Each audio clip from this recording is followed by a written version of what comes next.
Today, I've hit a major milestone of $30,000. Now, I'm going to be breaking that down and then talking about my future plans and goals and telling you guys how I feel now that I've reached this milestone. And for the new people, I want you guys to know that this channel is all about reaching $100,000. So if that is your goal, I highly suggest that you like, share, and subscribe, because when you're surrounded by this kind of content and community, you're more than likely going to be motivated and you're going to take the actionable advice to reach $100,000.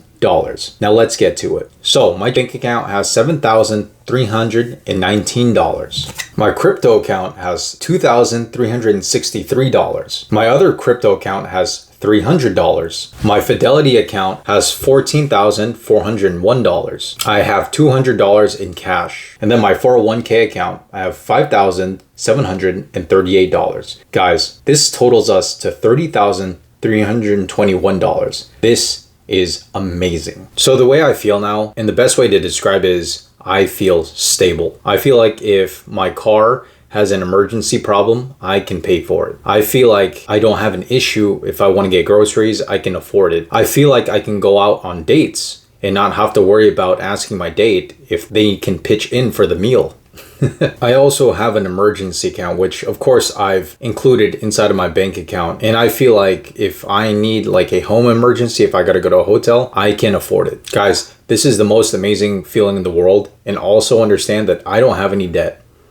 The reason I got here is because I chose to be responsible. I chose to pay off my car ASAP. I chose not to get any unnecessary debt. I didn't want any student debt. And also number 3, guys, I have a good paying job. It really helps when you go find a job that takes care of you. As far as my future goals, guys, I'm going to continue putting $100 into the market. Now, for those of you following, I've been investing aggressively. I've been putting $100 into whatever I see is very good value, whether it be the S&P 500, whether it be gold, whether it be crypto. So I want to take advantage of the position I'm in and just keep investing, and eventually it's going to appreciate. Good thing right now is a lot of the profitable investors are feeling very bullish about the S&P 500, and crypto right now has reached a bottom. It's drastically plummeted, and I see this as a very good value zone to be investing in. Now, personally for me, I feel like I need to be doing other stuff on the weekend. So of course, you guys know I have a $100 budget on the weekend. So I plan on doing like mini travels. When you're living here in California, there is a lot of stuff to do.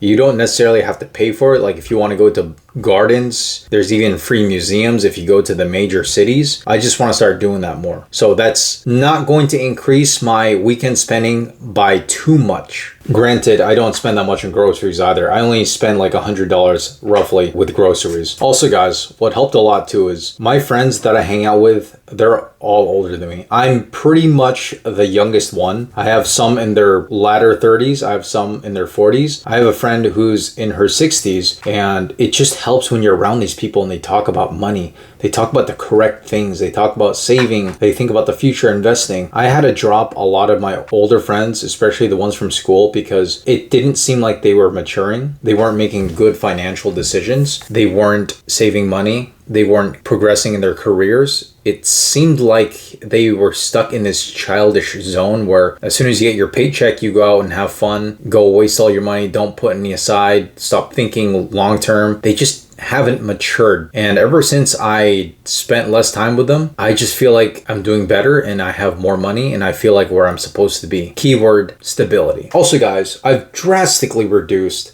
the DoorDash. And guess what? I've actually lost some weight.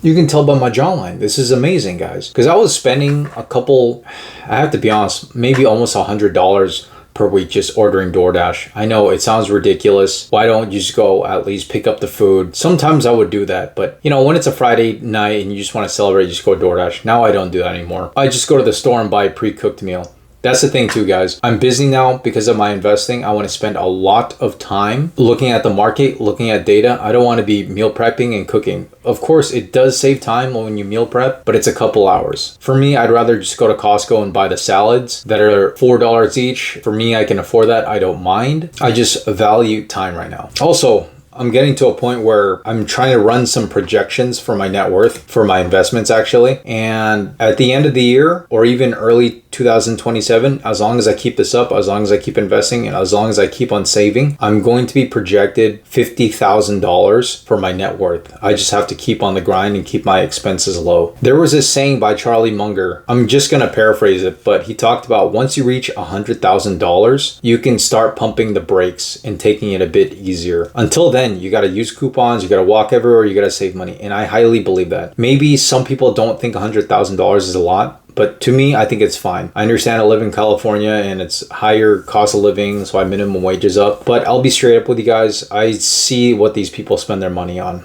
And I will be firm when I say this. I believe if you can make at least high 50,000s or 60,000, you can live a comfortable life as long as you have moderate spending and you don't go crazy. Because I'm telling you right now, I know a lot of people who are making almost double that, and they are broke and they're not paying rent. They're still living with their parents. Essentially, they're just children with jobs, okay? When you're 17, you get your first job, you get your first check, you blow it off. A lot of these people my age, that's where they are. They're still blowing off their checks. Doesn't matter if they're making 20 bucks an hour, 30, 40, whatever. They're still taking the 3-4 trips a year. They're still going out to eat. They're still partying. They're still wasting their money, and they have zero debt because they haven't grown up. It's not good, guys. So any of you guys are working or watching this video, I highly suggest you got to put away money. Get away from debt. Get rid of that debt and start aggressively investing as much as you can. That's level 1. Level 2 is you start doing research on the stock market, on crypto or whatever, and start planning on your goals, guys. For me,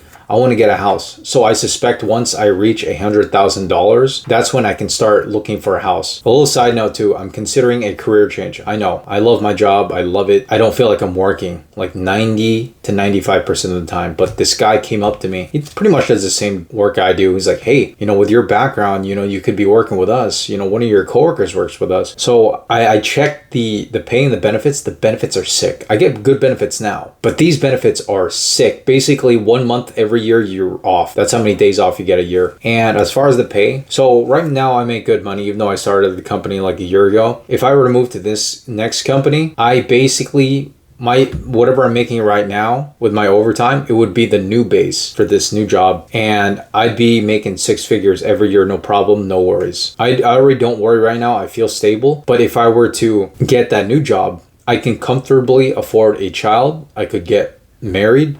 Most importantly, I can afford a mortgage, no problem. So guys, that's just a lot of thinking I have to do for myself, but I just wanted to update you guys on my net worth, and I hope you guys are doing great on your net worth accumulation. Just keep saving that money, guys. It's easy once you get started and you got the momentum going. And really, it's just habits. Like I said earlier this year, I was door dashing left and right. And then eventually I'm like, you know what? There's cheaper food out there. I could probably just go to Costco and get it pre-made. I don't necessarily have to cook. And then it saved me money. And then I'm losing weight too. So I have cheap activities too, because I'm mountain biking, I'm going running, all cheap. Oh, bonus too. I got a gym membership and I basically, here's the quick killer deal. I basically paid for 2 years ahead of time, and it's basically $25 every month. And if you're in California, that's a sick deal. And then after that, it's gonna be $99 a year, which is what, like $8 a month? It's super sick, guys. So I'm excited. I'm just all about efficiency and saving money. So guys, I hope you enjoyed this video. I hope you guys are gonna use this as a motivation and take my advice. If you enjoyed this video and your goal is to make it to $100,000 like I am, and clearly you guys see the momentum, I highly suggest that you like and share this video, guys. It's good for the algorithm and you're going to make more money. Peace.